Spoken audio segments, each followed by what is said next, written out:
Good morning. This is Megan Wortman at the American Lamb Board. I've also got Ray Maestas, that many of you guys know, sitting here with me this morning as well. First off, thank you very much for joining us today. We really appreciate you taking some time to review our latest study about consumer perceptions and the usage of lamb. And we also really hope you're going to take advantage of these insights and information in your own marketing efforts. Joining us today is also Wendy Newman. She is the individual who headed up this market research and the expert on this study that's going to provide more context and information this morning. So as you guys know, the American Lamb Board is working to build demand for American lamb. And as we do that, we know it's really important to understand consumer attitudes and product usage patterns.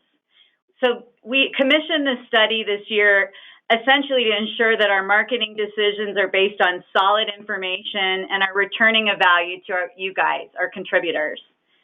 This study is just one tool we use to monitor trends, perceptions, and the overall effectiveness of our programs. As many of you know, we've got other tools we use to monitor our progress towards building awareness and demand, including tracking IRI retail sales data. We've built a demand index. We've got menu trend studies and more.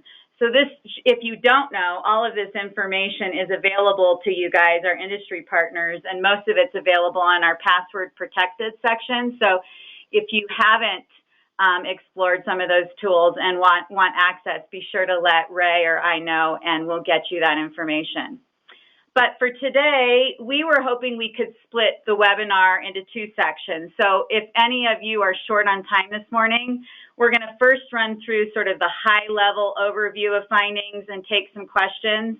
And then if you can stay on the second half, we'll dive deeper into some of the market research. And we're going to ask Wendy to go through and explain some of the key findings. And you'll be able to ask Wendy and I both questions and give us some of your comments as well. So with that, I'm going to turn it over to Wendy Newman to get us started, and she'll provide a little background on the research methodology. Thanks very much, Megan. So I was the market research senior associate on this particular study. I've been doing market research for more than 20 years, both in the U.S. and internationally. And of late, it's been in particular that I've been working on is meat, and that included some of the research that I did with the National Cattlemen's Beef Association. So this is the third study that the Lamb Board has really worked on in this type of research. The previous ones were done in 2006 and 2011. I say that because we do have some trend data that we are able to use because we have some of that data from years past. So let's just talk specifically about this study. It was an online panel that we used among U.S. adults aged 18 to 74. And first of all, we had a general population element of this study where we were matching that back to the census in terms of age, gender, and geography. It's a very robust sample that we had. And we also had some other groups that we were targeting specifically for the Lamb Board. And I'll talk to you a little bit about those in a minute here. But with regards, we had over 2,000 respondents for this particular study. And that there is some overlap with the groups, and I'll talk about that. The interviews were done earlier this spring from March 20th to April 13th. So this study was really conducted to quantify information about the U.S. Usage of lamb, as well as their thoughts and perceptions about lamb, including the positives and the negatives. So it was a robust study where we collected a lot of information. With that, I'll tell you a little bit about the lamb consumer targets that we were looking at. They've conducted studies in the past, but this time we really targeted the audience specifically towards what they were looking for, the Lamb Board was looking for. We had infrequent lamb users, we had thoughtful eaters, and millennial foodies is what we defined them as. And these are really defined as the infrequent lamb users are exactly that. They don't eat lamb very often, or they eat it only at restaurants. The thoughtful eaters were those that are concerned about their food, where their food comes from, how it's grown, where it's grown. They are those that shop at higher end markets, and they cook some meals at home. The millennials, lastly, were the third group that we looked at, and we define those as people born between 1980 and 2000, and they're concerned about also where their food comes from, how it's grown, and they enjoy eating out as well as cooking at home. So those were the qualifications that we had for those particular target groups. And you'll see some of this data that goes back and shows you each one of the results of those target groups. But this consumer usage and attitudes study really shows the consumer segments that are being targeted by the Lamb Board. It continues to make sense. Nearly 50% of the respondents have never eaten lamb and have little or no interest in doing so. This helps solidify the Lamb Board's strategy to target their limited resources towards the consumers who are enjoying beef right now. And we'd like to inspire them to increase their usage.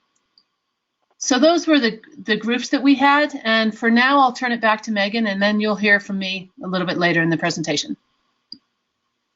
Okay, great. Thanks, Wendy. As Wendy mentioned, this is not the first time we've conducted consumer research. We did a usage and attitude study both in 2006 and again in 2011.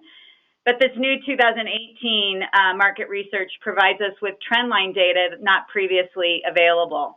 It helps us measure our progress and determine which of our messages are really resonating with our consumer targets.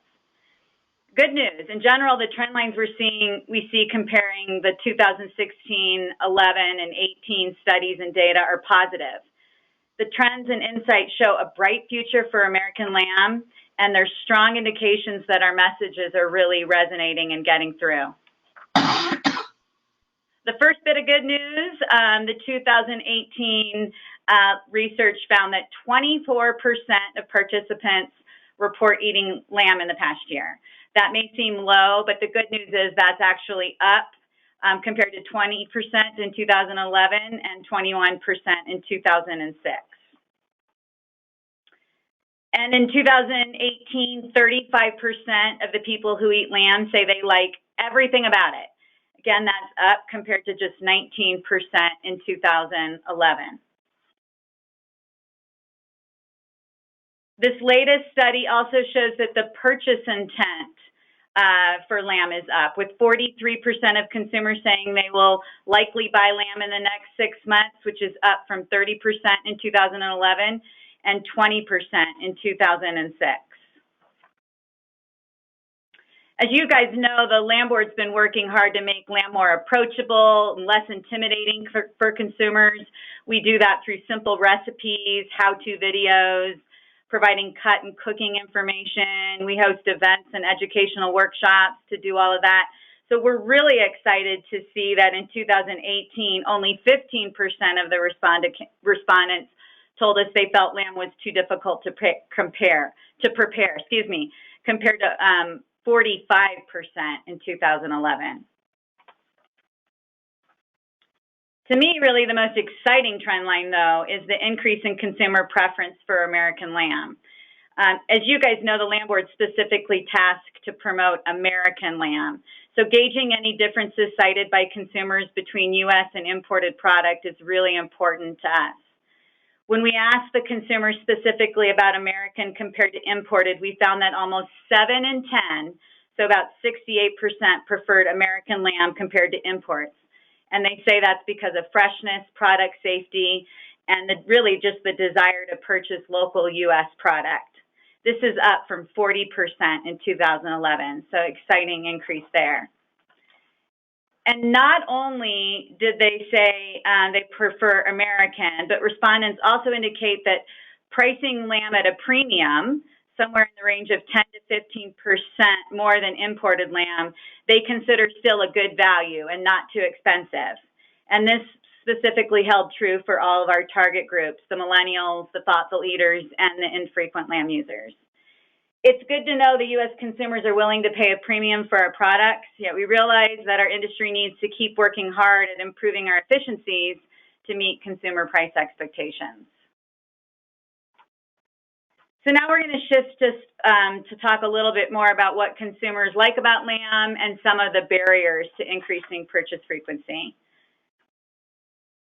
Of the consumers who eat lamb, no surprise, flavor and unique tastes were the top two cited attributes for the reasons consumers love lamb, which is really a nice reinforcement that our new positioning is smart and will resonate. So recognizing that what truly sets lamb apart from other protein options consumers have is our adventurous flavor.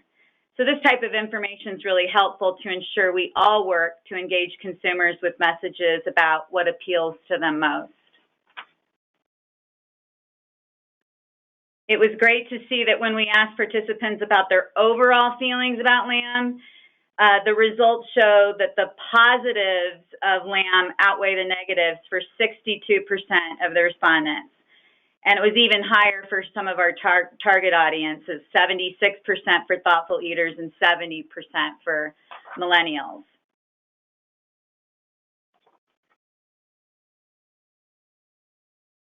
I think this is a repeat slide. So I'm going to just skip on over to barriers. And as no surprise to any of us, among those who prepare lamb and eat lamb at home less than once per year, price is continuing to be the leading barrier for consumers to purchase more lamb. And that's followed by lack of availability and difficulty to find in the grocery store. While availability in all markets across the U.S. really does continue to be a challenge for our industry, we've seen great progress and consistent year-round availability of consumer-friendly cuts of lamb at many key retailers and major markets. We appreciate our industry efforts to make that happen. It's exciting to see consumer access to more affordable cuts, like sirloin chops and ground lamb, for example. Ground lamb sales have really been exploding and now represent more than 10% of our total retail sales, so that's great news.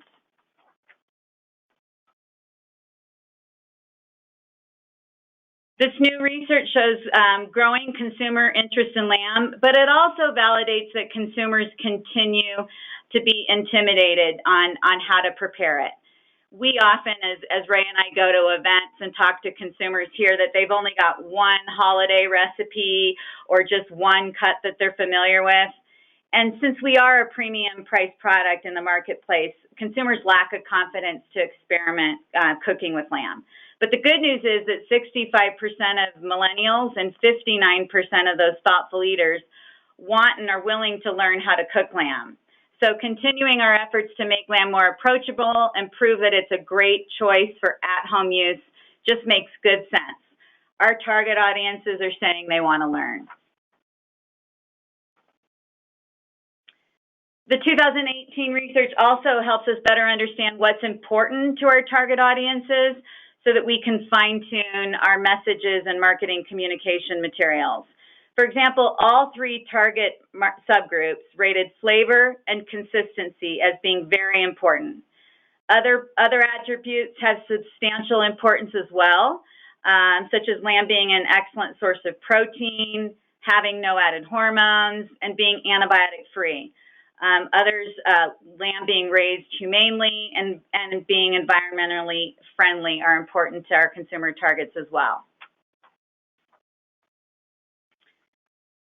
So in summary, 3 key points.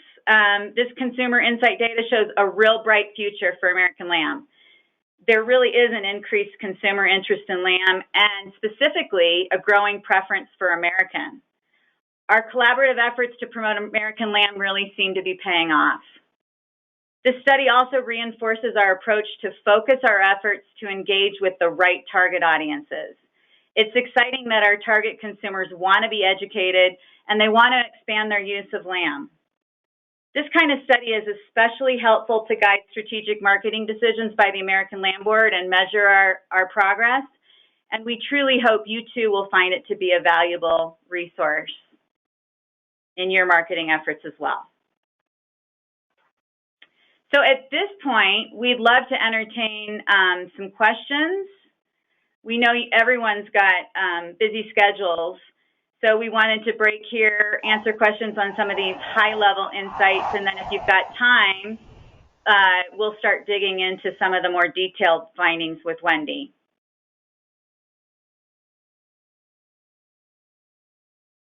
Do we have any questions or even comments?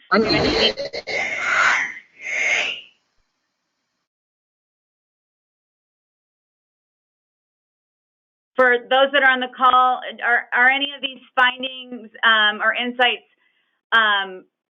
surprising, or do they tend to be expected? And what do you think the most valuable learnings are? Hi, Megan. Gene Edmiston. Hi, Gene. So, how are we? What's the intention of the land board in using this data, and how's that going to change your initiatives going forward? Well, you know, Gene, as I mentioned, this is just one tool we're using to track trends and insights to make sure that our strategies and programs are going to resonate. So we're right in the process of working with our team to build our programming for our new fiscal year, which starts October 1. So, you know, you'll find that we track these insights and implement these findings across all of our marketing programs, and not just consumer-facing programs, but our food service and retail programs as well. I think it really reinforces that the current target audiences are smart. With our limited budget, we will continue to target the people that say they love lamb and they're interested in expanding their usage. Because as Wendy mentioned, the 50% of people that have never eaten lamb, very few have any interest in learning about it. So we're going to spend our limited dollars going after those people that say they're interested in expanding their usage of lamb. We're going to continue to go after a younger demographic that doesn't have any biases towards lamb, those millennials, and really just continue to fine-tune our messaging around what sets us apart from other options, both the value of American over imported, and the uniqueness of lamb over other protein choices.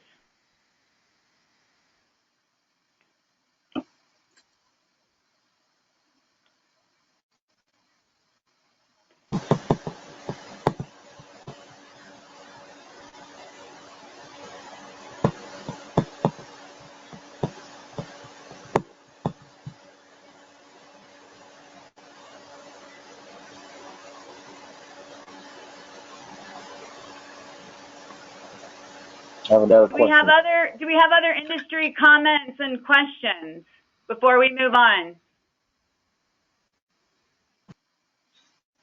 It sounded like Can you hear me? This is Gary Pfeiffer. Hey, Gary, glad you're on.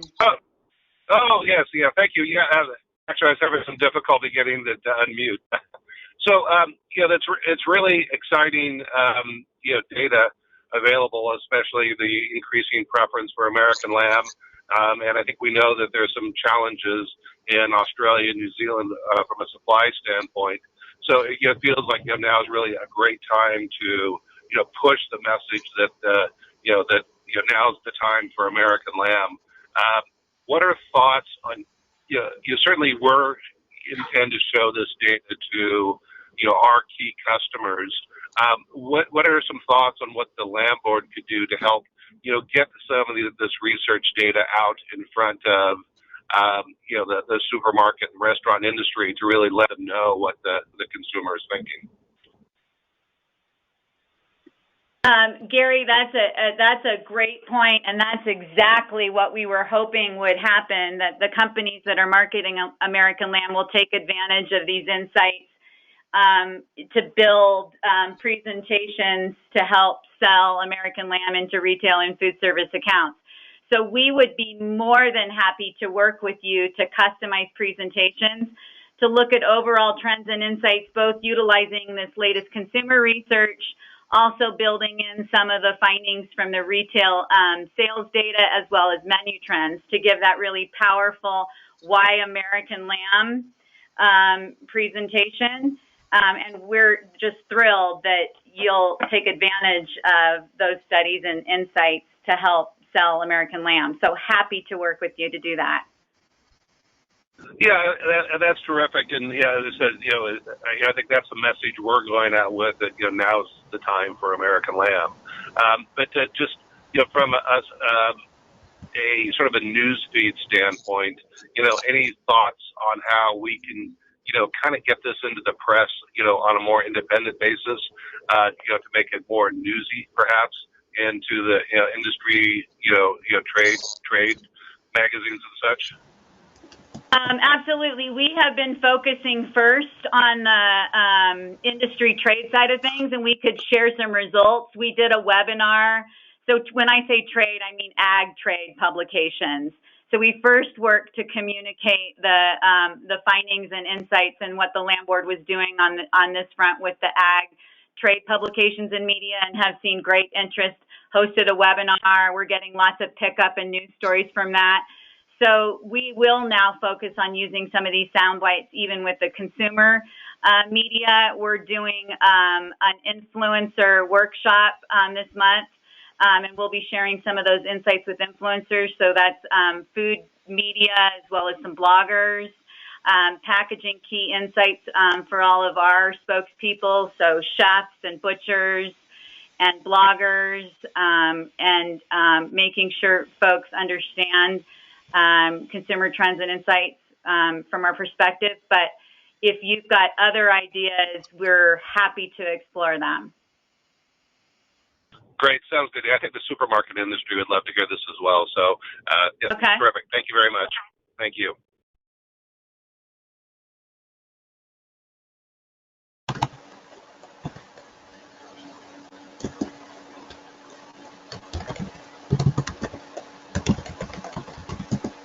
Okay, we will forge ahead, and again, we'll take questions and comments at the end.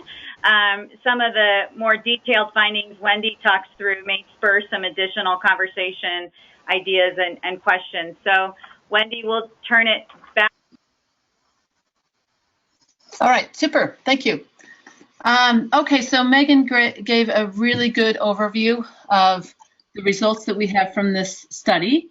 And so what I'm going to do now is just talk to you a little bit more in detail about some of the findings. So the next few slides are about frequency of lamb consumption, where it's eaten, and some other topics related to that, to the preparation of lamb.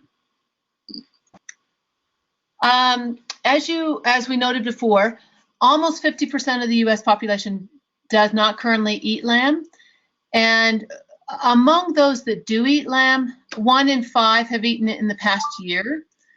That's an important highlight, where we have 15% of them ate it at home in the past 3 months.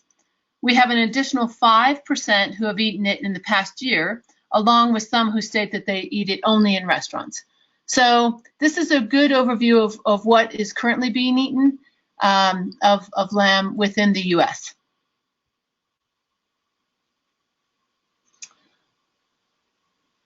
This slide, along with the next, you'll see are bit of it gives us a bit of head scratching, and we want to explain that up front and explain why we say that.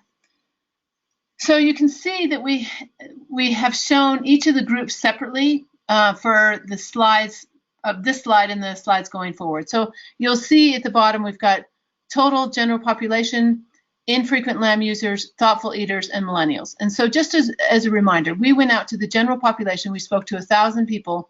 We then targeted specifically people that we put in those categories of infrequent lamb users, thoughtful eaters, and millennials. So you'll see that across the board, and you'll be able to identify where they stand on each one of these questions that we're talking about. So for this particular slide, keep in mind that this data, it reflects only those that eat lamb at home. So in general, people are eating lamb 2 times a month at home, while both the thoughtful eaters and the millennials are eating it more frequently at 3 or 4 times a month, respectively. And that's what's shown in that black box at the top there. It needs to be remembered that in order to qualify for this study, millennials and the thoughtful eaters had to enjoy cooking at home, which means they may be more likely to cook lamb at home than we might have expected. It's important to keep those things in mind, that we had a targeted group of people that we were going after for this particular study, and we wanted to make sure that we were talking to people that had enough information about lamb in order to give us good results. So on to the next slide. For the general population, lamb is eaten twice a month in restaurants, and this is significantly higher for millennials who eat it 3 times a month while dining out. Now, again, we have to remember that in some of this data, we did ask the question of where people are eating, and millennials in general eat out more frequently than others, and in particular the general population.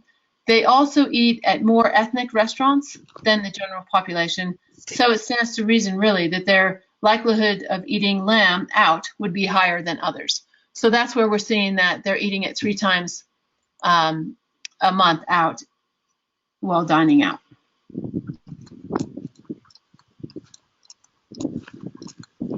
Okay, for those that eat lamb, as Megan mentioned, flavor, unique taste, and tenderness are the qualities that are most liked about lamb. These are similar reasons that we had in the 2011 research. And if we look at the infrequent lamb users, they particularly like the lamb and unique taste of lamb, which, like the flavor and the unique taste of lamb.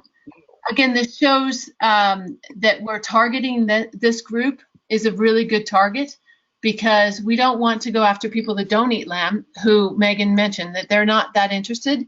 But if we look at those infrequent lamb users, the hurdle is not so big to get over, because they are already stating that their positives of lamb really do come out. Some of the dislikes for those that eat lamb: cost, availability, fattiness. Those are the primary criticisms of lamb. Importantly, there are a third of the people like everything about lamb. So you've got 35%, and that's what we've circled there. 2011 data revealed similar dislikes. However, only 19% of them liked everything about lamb. So we're able to look at those trend lines and seeing some real positive aspects of what's happening with those that are eating lamb. Get over.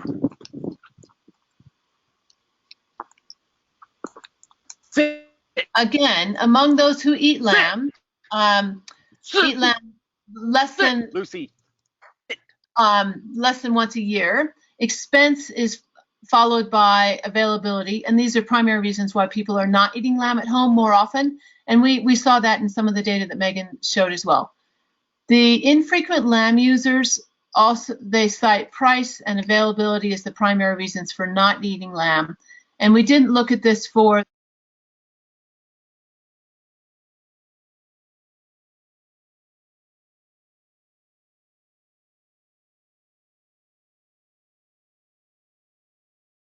Okay, thanks. We didn't look at the thoughtful eaters and the millennials because their sample was too small. We were really looking at those that infrequently eat lamb. So we do have some hurdles to get over, particularly around availability, and that's what Megan had talked about previously. If we look specifically at those, onto the next slide, reasons for not purchasing lamb for the home. Like I said, there's availability and price comes into that, as well as for those that do not cook lamb at home very often, there's a difficulty in ways to cook. So the Lamb board is working very specifically on getting those videos and different ways that people can learn about how to cook and prepare lamb at home. You see here 41% of the people that are infrequently eating lamb, they prefer to have a professional chef in a restaurant. And that came out stronger with this group than it did with the other groups of reasons why they don't cook it at home. Okay, like we talked about, nearly 50% of people who have never eaten lamb, they have little interest or desire to do so. There's a lack of appeal or interest along with inexperience, and that all drives the low lamb trial for this group of people that don't ever eat lamb. This is very similar research or similar data that we received in the 2011 research. You can see there 2011 data was showing 40% of the people have never tried it. This year we have 41% saying that. So it's similar, but their lack of interest and desire is really driving the low trial basis for that group of people.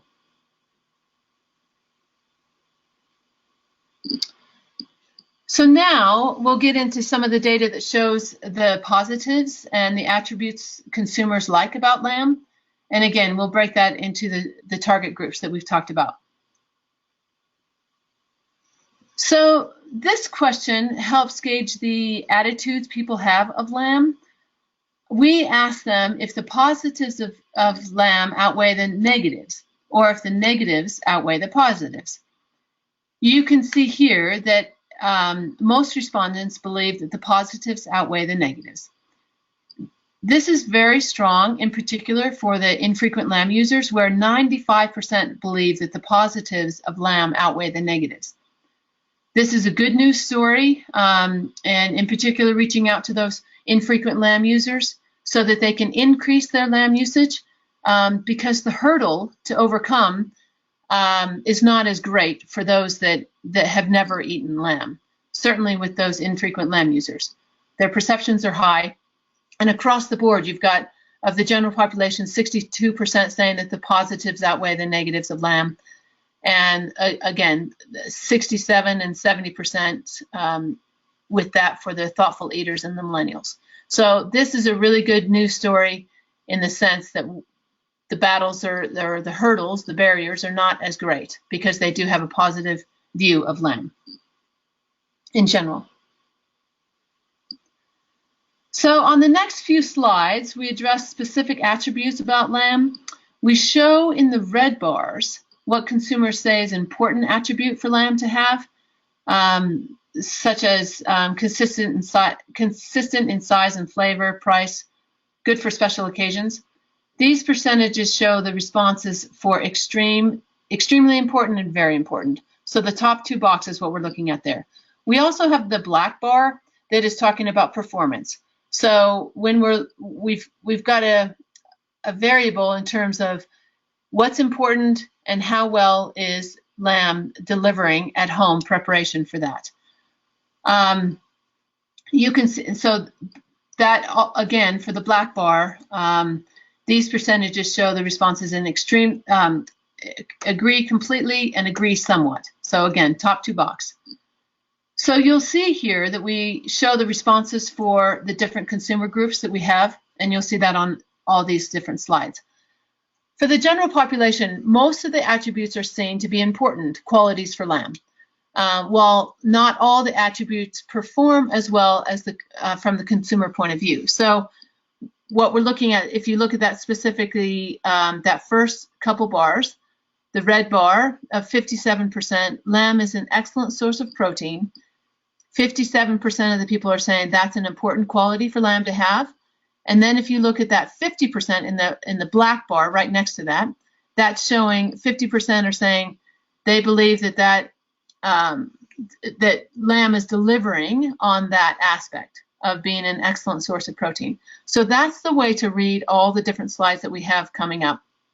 And you'll see that most people are saying that all these attributes are important, and then there's some room for an improvement on some of these, in particular the for some of the other target groups that we've got going.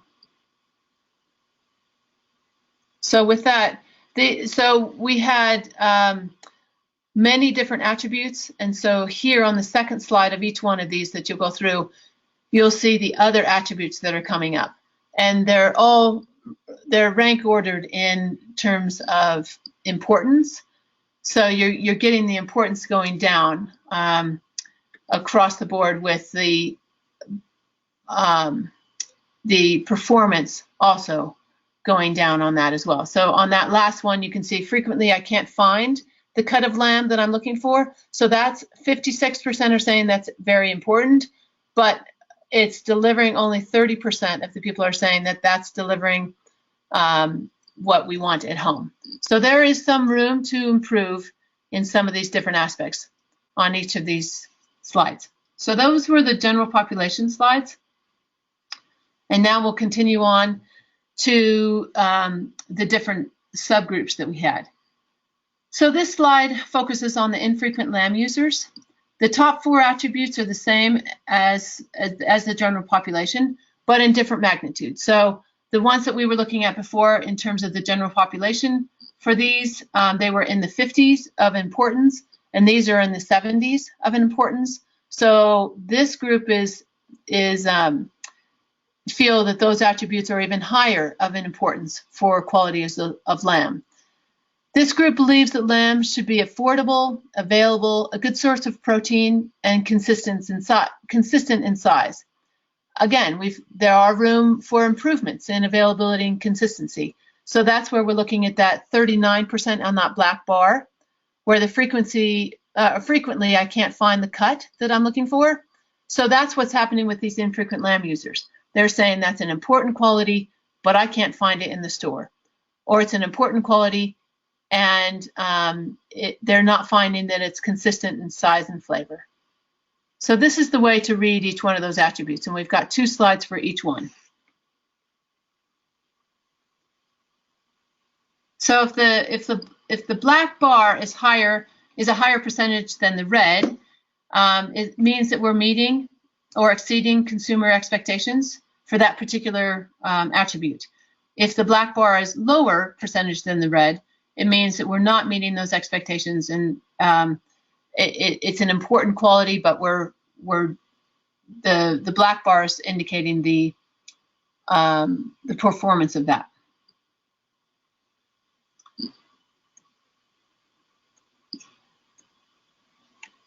Thoughtful eaters. This one obviously focuses on thoughtful eaters. They also feel most of the qualities are important. Again, looking at the red bars that go across.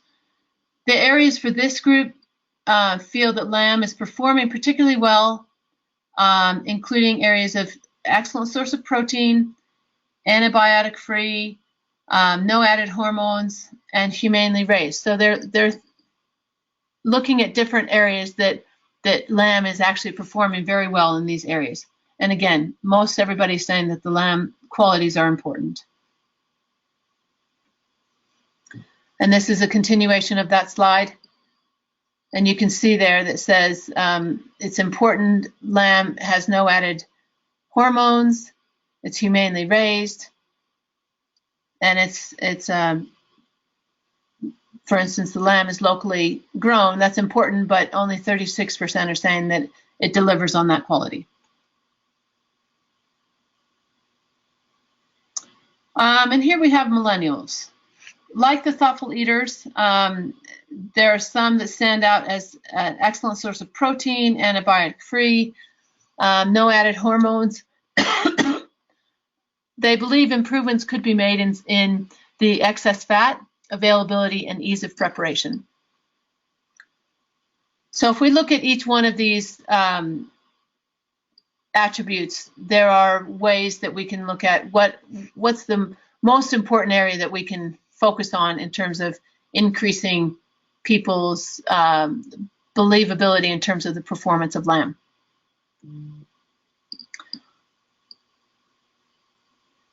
The next few slides tell us about consumers' preferences on where lamb comes from. Okay, so as Megan stated earlier in the presentation, Consumers in our 2018 study, this one, had an overwhelming preference for American-made lamb. The red box to the right states the reasons why they prefer it. So they're thinking that lamb from the US is fresher, it's local, safer, a lot of responses around USA grown, so that's a preference. It tastes better, better quality, and more trusted. So there's a real belief that this American-made product is what people are looking for.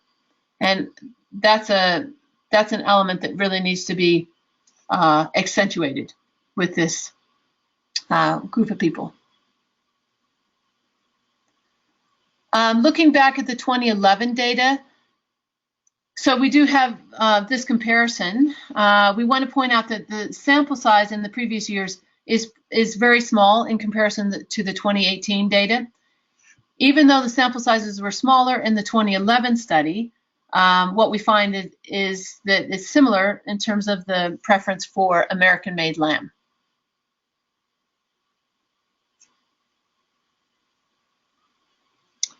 Okay, again, Megan shared this highlight with you earlier in the presentation about the premium consumers are willing to pay more for American lamb, and this shows the data that supports that. So, of importance to note, what consumers say they're willing to do and what they actually do in the marketplace are two different types of measures of research. So here we're gauging their preference and willingness towards the idea and putting the quantity and the percentages on that willingness. So you can see that right there in the middle, you've got respondents that feel that pricing US-laid lamb between 10 and 15% more than imported lamb is of good value and not too expensive. So we asked two different questions the way that we were doing that. There is a real preference for US lamb, though. Let's look at the thoughtful eaters and the millennials for a moment. What we see here is how much greater these groups make in terms of the products from the grocery store. So these numbers are significant in terms of where they're getting their lamb, and it's primarily from the grocery store.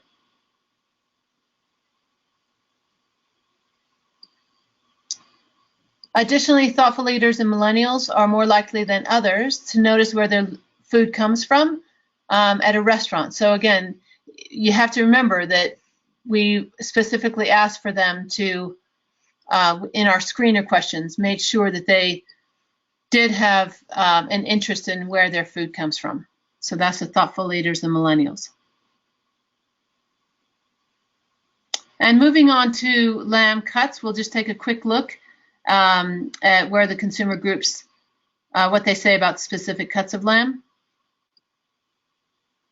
Among consumers who eat lamb at home, so again, we're excluding those that don't eat lamb at home, the loin, leg, and shoulder chops are the most commonly prepared cuts of lamb at home.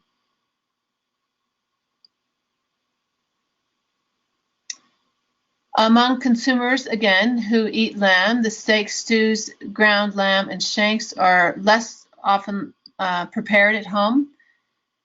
The availability of those products at retail was not included in this analysis, but it's likely to factor into the way that this study was done.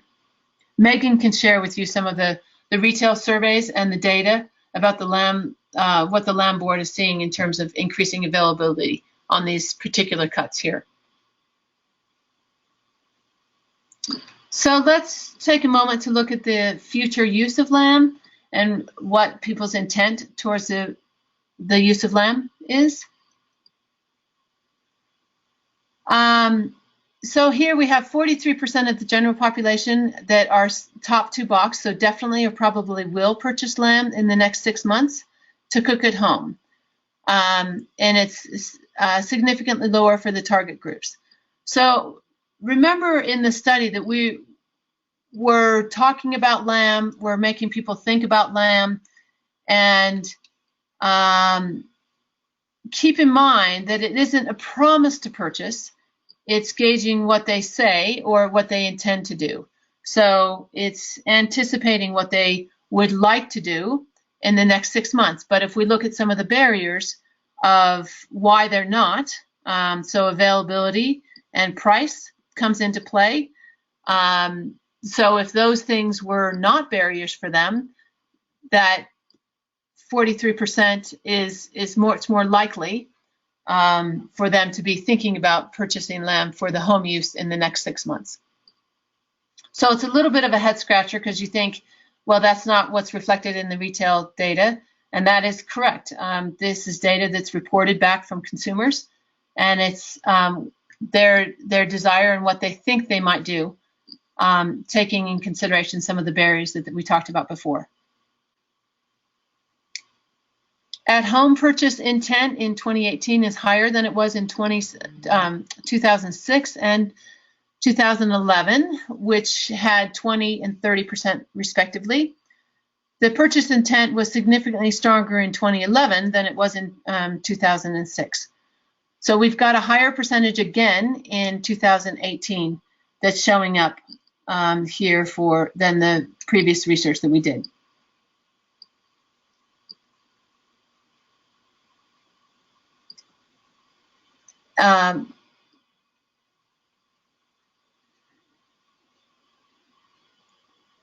So thinking about, maybe I'll wait until that comes back up.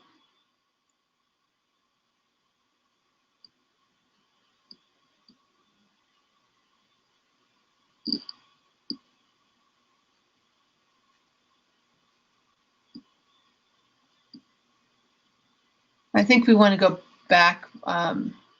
Yeah, there we go. So Megan mentioned this as well in the upfront information, but this data supports what she said about the work that the Lamb Board has put in place. Many of the programs have looking at making lamb to be more approachable and less intimidating in preparation. And we can see here that infrequent lamb users are significantly higher in their willingness to learn to cook lamb, along with the thoughtful eaters and the millennials. They're also interested in cooking lamb at 59 and 65% respectively. So this again, I think, is a good news story if we're focusing on some of the programs that are out there that make it easy to prepare and people are willing to do it. They'll likely look into how to prepare lamb at home. And this slide gives us an indication of the best ways to reach out to those target groups to satisfy their willingness to learn to prepare lamb. So easy to follow recipes, better understanding of the lamb cuts, greater availability, and those are ways to increase lamb usage at home for the general population as well as the target groups that we were looking at.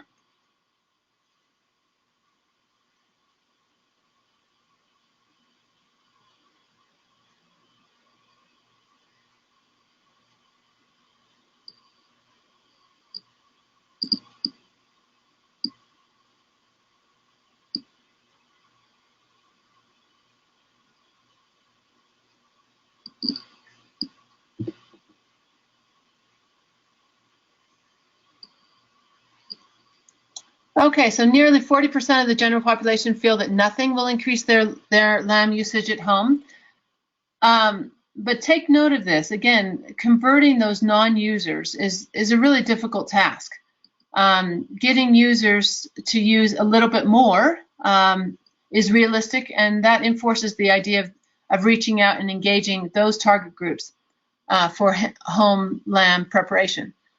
So we have to look at those that are easier to reach and are open to looking at the positives of lamb rather than those that are not interested in eating lamb. Additional reasons that could increase lamb usage at home include lower prices. We talked about that. Improving the cooking knowledge and better availability. So this is all going back to some of the information that Megan shared with you previously. The 2011 data does show people were also then interested in learning to cook lamb. They also wanted it to be easier to find in the store, and other things that came up in the 2011.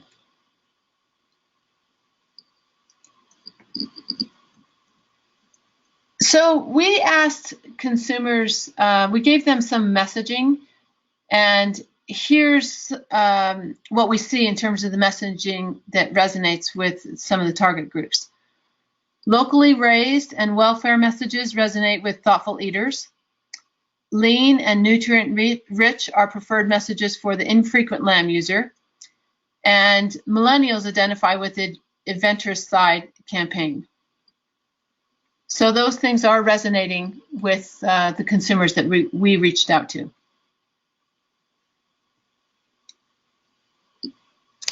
So in conclusion, there is interest in lamb with a select group of consumers in the US, and it makes sense to increase usage with current users than to try to convert those non-users. The messages that are currently being used are getting through. US lamb has advantages, but consistent availability and price are concerns. So there's always room to improve. The trend lines over time are positive. And studies like this give us so much information, and it seems overwhelming at times, honestly, to look at all this data. But we tried to do this, what we tried to do here was to provide a top line and then give a little bit of the detail that came with the study. So with that, I'll put it back to Megan.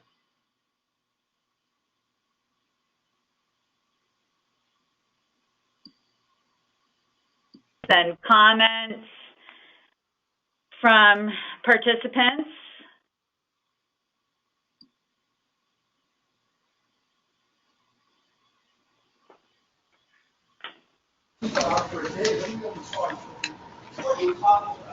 Any questions or comments? We have tape recorded this session, so you guys will have access to that. We're also happy to provide the complete detailed study upon request. And if folks want to get access to the password protected section, there's also the other resources and information I mentioned at the beginning of the call. So please be taking advantage of that as well. Happy to hear from you guys what your thoughts are on some of these insights and findings, and answer any questions or anybody. Hey, hi. Yeah, hi, Megan. This is Ray from Catelli's. A lot Hi, of Ray. good info. How are you? A lot of good info, and you did mention some of this information, or this information would be available so we could share with our team. So that's good to know. That was one of the questions I was going to ask, but thank you for that. Perfect. And Gary, we'll give some thought to your suggestion about getting this out specifically to some of the grocery retail kinds of publications. And we can send you guys, we've created an infographic that we use for some industry publications with some of the key findings that you guys could use for your own newsletters. Ray can share the press release and news article and things like that so that you guys can share it and have that information at your fingertips. Okay. Outstanding. Great info. Yep. Thanks again for taking the time to go through it with us. We really appreciate it. If you think of anything once you go through this again, don't hesitate to reach out and shoot us an email or call us. We'd be happy to talk through it with you more one-on-one as well. All right. Thank you. Thanks for putting this together for us. Thank you. Thanks. Bye-bye. Thanks so much. Bye.